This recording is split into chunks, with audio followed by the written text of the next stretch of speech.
Okay, and we are live in 3, 2, 1.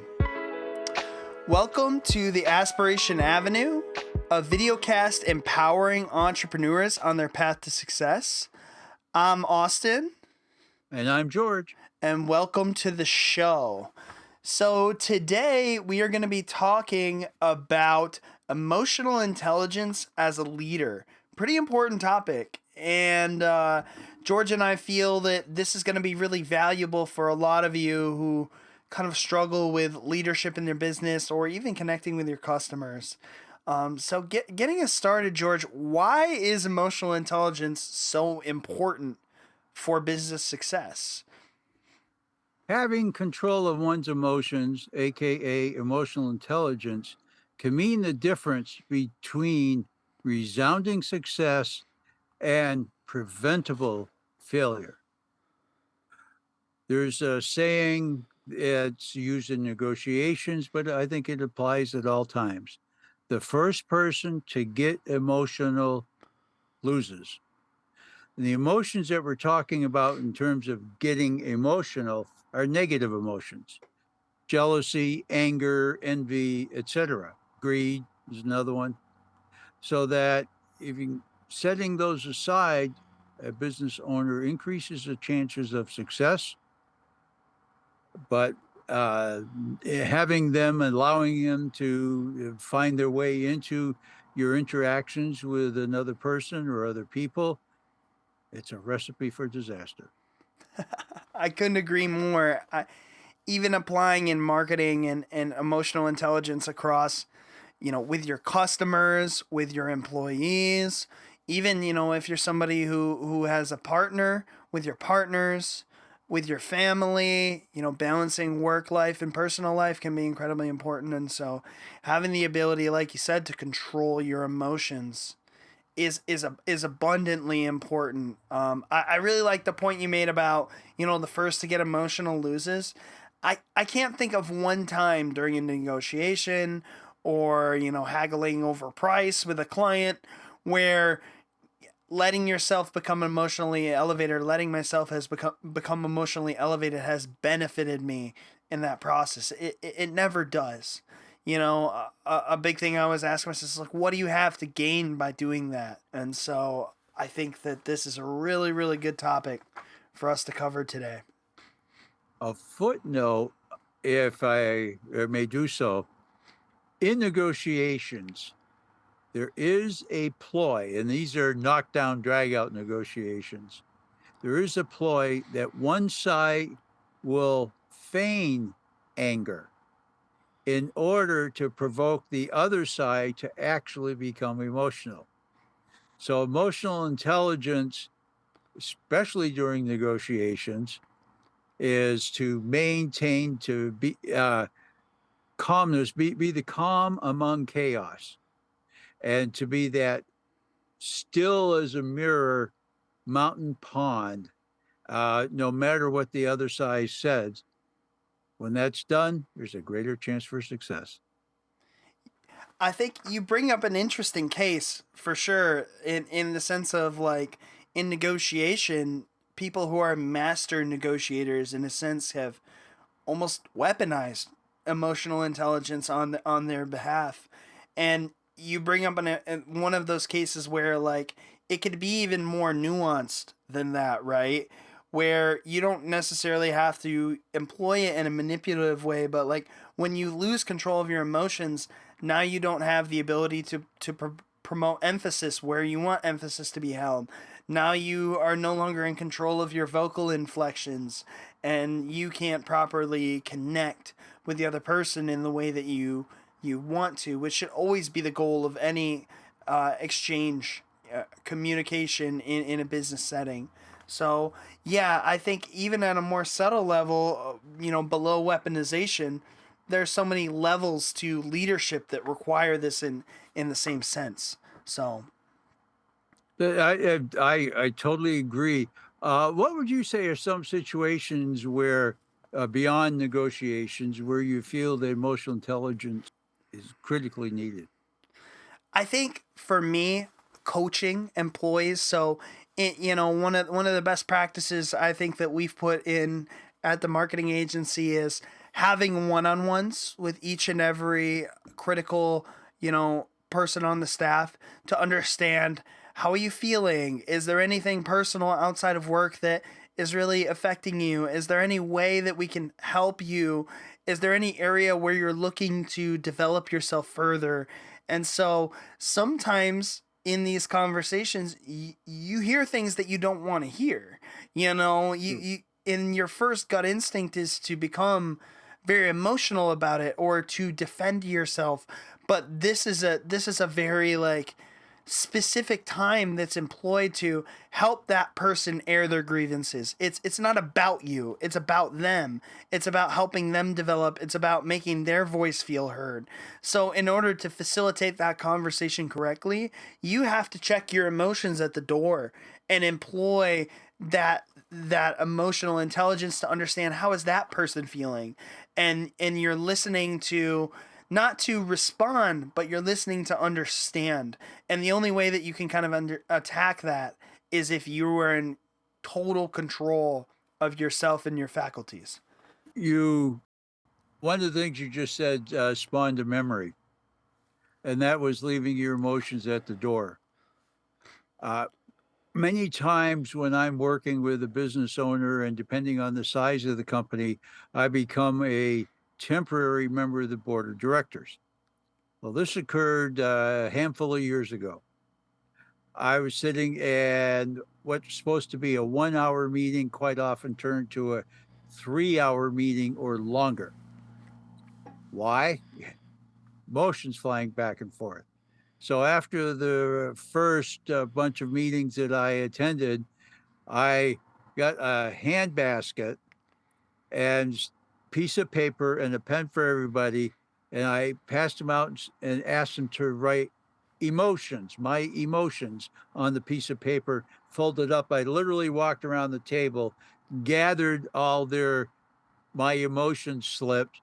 I opened the door to the conference room, and I turned that basket upside down so they all fell down to the floor. And then I set the basket outside and closed the door. I said, okay, now all of your emotions, and particularly negative ones, are no longer in this room.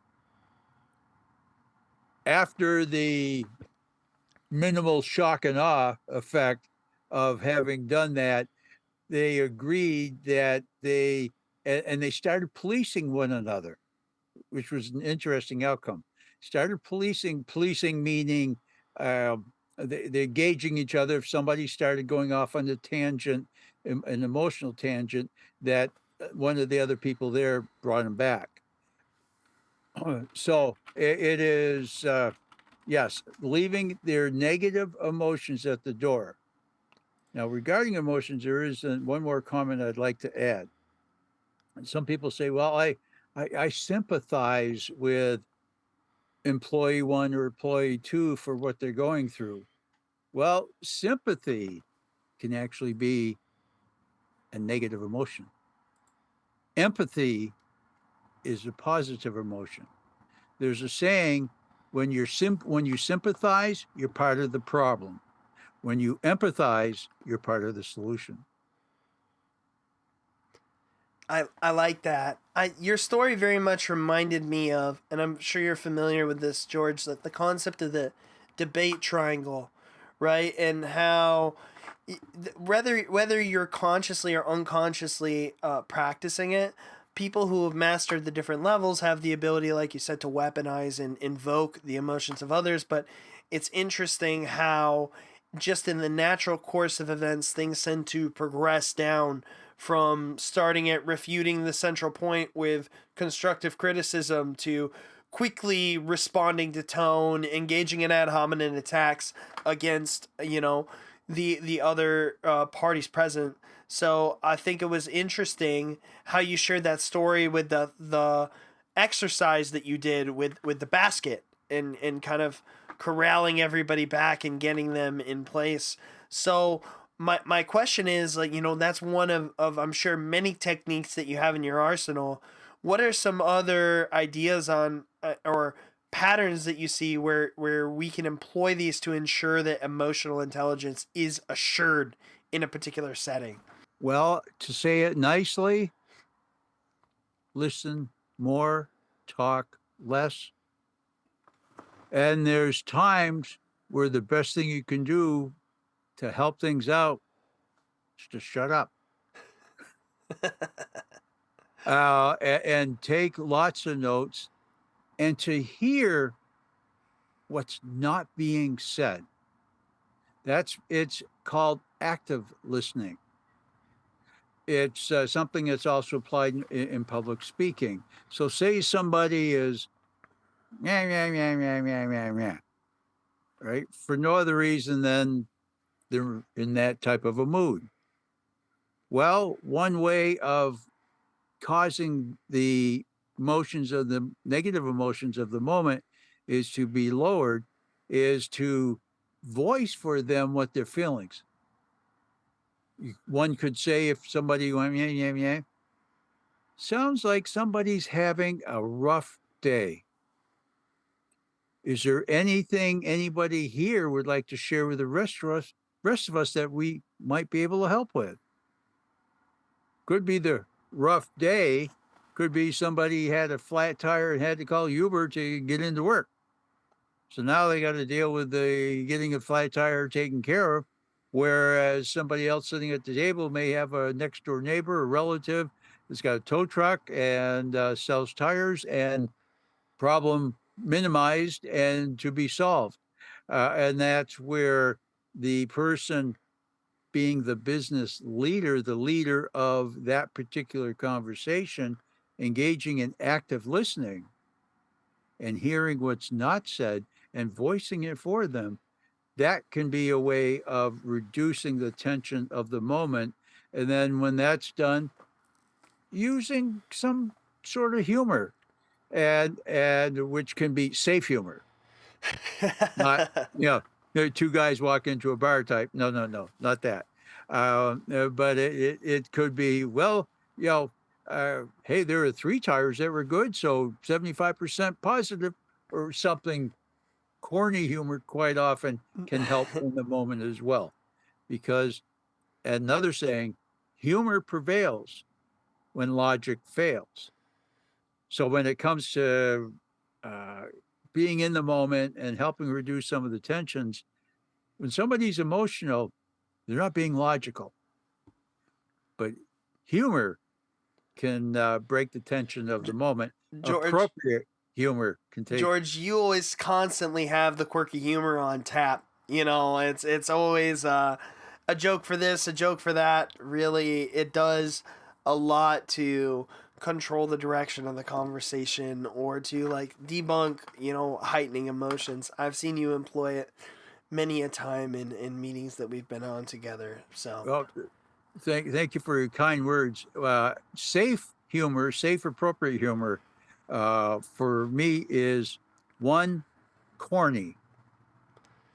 Such as why didn't the skeleton cross the road? Didn't have the guts. That and it's so silly and so, you got to be kidding me. It breaks the tension of the moment. Having what could your original question, what could be done to have an arsenal of humor comments, humorous comments, can be an activity for somebody who's a business leader to have at the ready. And it takes practice. Humor isn't the same for everybody. And but if it's corny, another thing I use is self-effacing. And I don't know if you noticed or not, but the light's reflecting off the top of my head occasionally, because the hair that used to be there is there no longer. So it is self-effacing, humor, topical. Those three are normally safe, and I also like to call it church safe humor. If you can say it in church, chances are it'll work, and you can use it in an inter-person personal situation where you're seeking to reduce the tensions so that whatever the warring sides are been warring at doesn't seem as important to be arguing about. But that's a role, that's a function as a business leader. I like it, George. I like it. What other possible ways are there to allow emotional intelligence to prevail? I think that, one of the important things, and this is more of a life mantra than just practicing emotional intelligence mantra, always giving people the benefit of the doubt. You've talked a lot about like pattern interrupts, having shocking people out of their steady state. And so, like, you don't know how that person is feeling or what they've been through. You gave the flat tire analogy.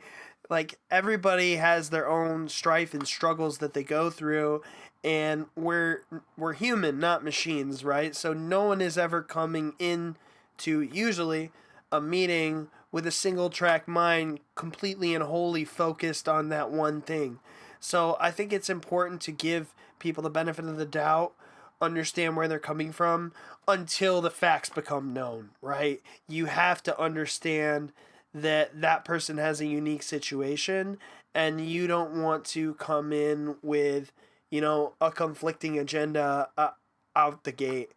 Um, in sense, building on that conflict, don't use antagonistic language. It's not going to benefit you to escalate the situation or to descend the debate triangle, for example. What would be a couple of examples of antagonistic wording? Well, George, if you weren't so old, then you would be able to come up with those on the spot. So, I mean, yeah, resorting I'm Well totally kidding. said. Really resorting to ad hominem attacks, attacking somebody's character, using language, and antagonistic wording, is one thing. Antagonistic tone, just the inflections of your voice and raising them, to a certain degree, trying to control the conversation simply based on presence, not on fact, right? That's going to elicit a reaction from the other party, like we talked about in negotiation tactics, at the start of the video cast. And so, yeah, avoid devolving into antagonistic wording. Don't take shots at people, just because you can. We know that you can. We know that you have in your back pocket. And that kind of builds on that final point that I really want to make about this, and I'm curious on your thoughts too, George, is why are you engaging in conversation from the get-go? Part of practicing emotional intelligence is, in order to be able to understand the other person, you have to understand what is your goal in being there. What is your goal in the negotiation? What is your goal in the meeting? What is your goal in the conversation? And if we're thinking about, we're business owners, our goal is almost never going to be, if we're thinking rationally, self gratification, right? We're trying to accomplish a task. We're trying to move the bar forward. We're trying to collaborate and achieve something, right? So, understanding and acknowledging before you come into the situation, what is my goal going to be in this? What am I hoping to accomplish by engaging with this person, by helping this person, right? How many times have you come into a situation where you want to teach somebody a new skill or provide them constructive criticism, and you get aggravated and the situation escalates to a point and it's worse off than where you left it? 9 times out of 10, if you go back and reflect on that, there was something that you could have done better had you kept your goal in mind, avoiding that antagonistic wording, avoiding escalation of tone. You could have achieved the goal that you set out to have in that conversation, or in that engagement, had you kept that goal in mind. And so, yeah, last practical tip, I know I said the previous one was the last one, George, but reflection.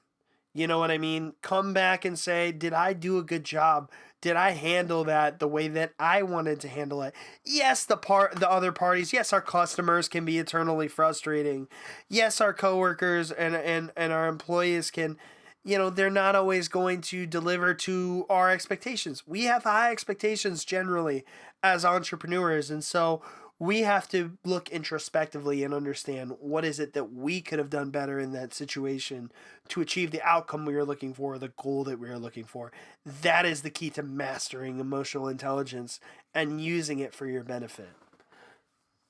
Yeah, I'd like to add one thing and go back to something you said a few minutes ago. You talked about giving people benefit of the doubt. Well, that's, in my opinion, showing people respect.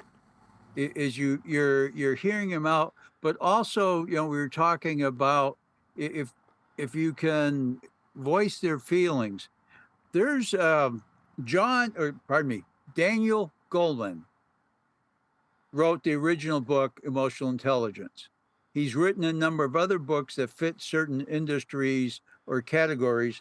And the one I'm holding in my hands right now, quite frankly, is the Working with Emotional Intelligence.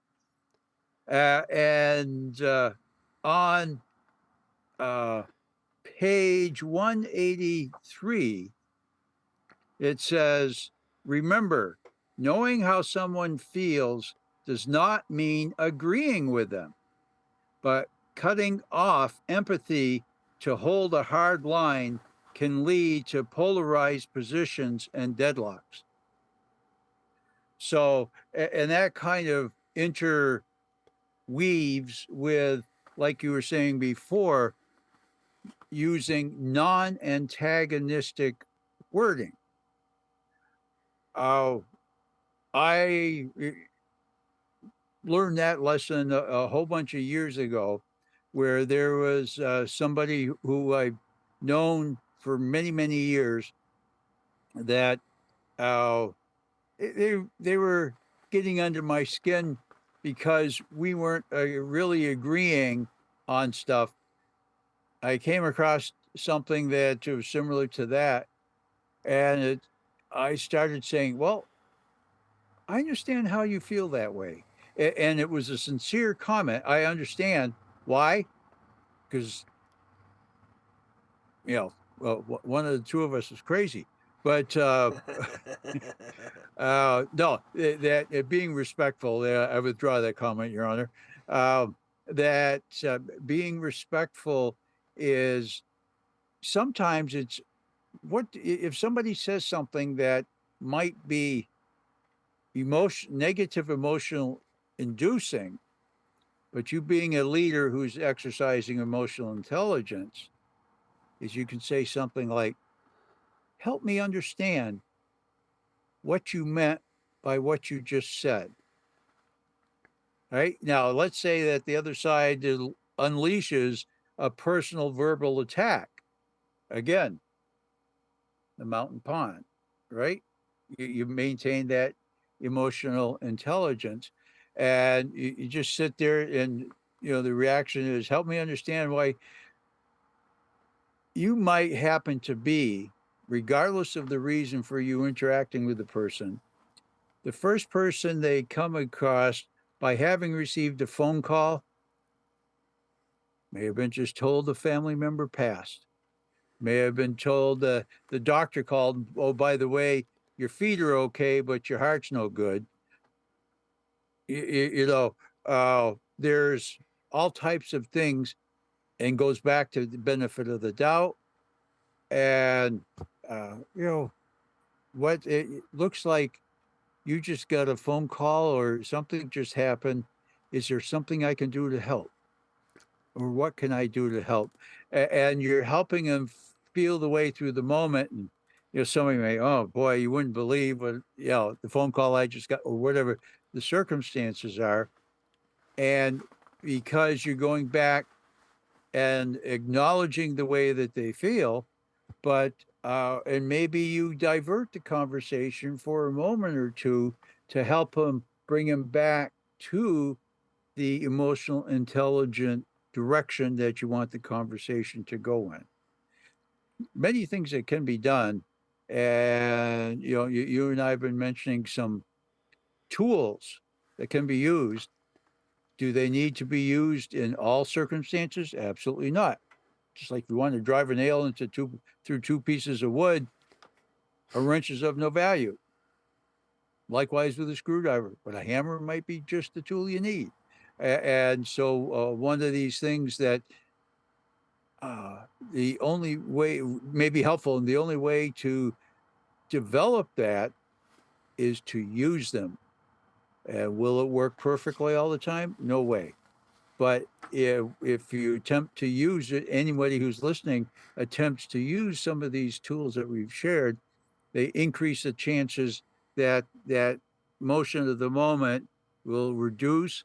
And when the motion is gone, or if not gone, substantially reduced, there's a greater chance for positive outcome of what started out as an antagonistic interaction. I love it, George. You hit on two of my absolute favorite phrases in emotional intelligence. This is help me understand and how can I help you X. People want to be seen, people want to be heard. That's one of our core desires, core part of being human, and really putting it out there, offering people to help. You're coming in, we mentioned coming into the conversation with your goal in mind. The only real difficult part of the equation is trying to understand what the other person's goal is in that conversation or engagement, right? And if you can mirror them and you can match them, then you can succeed, in accomplishing what you're both set out to do. And so the best way to do that is by using those statements or those aphorisms for understanding it through those questions. Help me understand. How can I help you? I would like to talk a little bit more, or I'd like to learn a little bit more about X. Questions and statements like that can be incredibly powerful. One of the other things I want to add in any negative situation with a business leader, could be the intermediary, uh, is to seek the real problem, not the perceived problem. An example of that occurred a number of years ago. I get a phone call one day from somebody who has a very gruff voice. And a gentleman that I learned had a heart of gold, but just a gruff voice, that he wanted help communicating with his stupid employees. Well, my first question was, who hired these people? He said, I did. I said, when did they become stupid? That's a word I don't like to use because it's one of those labels that can be self-fulfilling if used too often, if it shouldn't be used at all. But anyways, so I asked him for two things. One, that the next time he talked to his employees when they were all together, that I simply be a figurative fly on the wall. And then secondly, that for me to be able to speak openly and freely with half a dozen, I think it ended up being 8 employees, that of all different levels of responsibility. And both of those things were done. And the real problem was his communication style, his gruff voice. That made it sound like he was angry all the time. Where he had some quite loyal employees, because if employee needed a uh, help in some way, he would bend over backwards to providing that help, even though his communication style was gruff. We worked with him to reduce the tone of his voice, to talk a little bit slower, and when he didn't realize, well, nobody's ever told me that before, right? Okay, well, quite often when somebody brings me on board in their company, I feed them back things that they may not have been told before. But it's meant for a positive reason to help them because it's looking for the real problem. So in that particular case, the perceived problem was stupid employees who wouldn't listen. They were listening. It was just difficult to hear him because of his delivery. Once his delivery style changed, guess what? Those employees became smart again. I like that story. That's a great example of helping to coach that emotional intelligence back into practice. And it was just a simple miscommunication, a matter of perception, and people not being able to see eye to eye. But everyone's intentions were good, and they were still on the same page, working towards a common goal. I think you made a very clever comment in saying, who hired these people, and oftentimes when you get frustrated at your employees or at your customers, or like that's the circle that you chose. You chose your circle. You chose your associates, the people that you work with on a day-to-day basis. You are the one who put yourself in that position. So you should be the one to also make the best of it, to try your hardest to understand it. So I think that's all a wonderful, wonderful case study for emotional intelligence overcoming. We're coming up close on our time here today. George, is there anything else you want to share with the leaders out there looking to employ emotional intelligence within their businesses? To be able to manage and lead your way through a particular overall negative situation and to bring it around so it's positive is to get the facts and ignore the opinions. So that this sample, the opinion was the employees weren't listening to him. Well, they were listening, they were trying to listen, but the fact was his delivery style caused them to not totally understand or kind of cower away because he sounded so gruff. So here, and it's taking a step back as depending on the situation and the depth of the weeds that it's grown from it is what's fact, what's opinion. And if you deal with, it may be a fact that everybody has an opinion, but I'm sure everybody who's listening has understands what I'm saying. You deal with the facts, and then once that's known, that's the real problem, not the perceived problem. Now it can be addressed. So that's closing thoughts for right now. How about your closing thoughts? I love it. I think you closed this out powerfully. You got to know what the problem is in order to be able to attack it. The best way to attack the problem is not head on against each other, but head on together. So come to consensus and make sure that your goals are in alignment and work on the goal together. Remember, you chose the people that you're associating with. You probably are in alignment in the goal and what you're trying to achieve. If you ask why enough times and you come to understand each other, and it's easier to accomplish things in a team than it is to try to drag somebody kicking and screaming along the way. So make sure that you win people over to your side in order for you to accomplish your goals. That's my closing thoughts. And I think that's our show for the day. So remember, everyone, none of this is any good unless you put it into practice. So go out there, practice makes perfect. And don't forget to like and subscribe. Follow us on our journey as we help you on yours. And once again, I'm Austin. I'm George. And thank you for watching the Aspiration Avenue.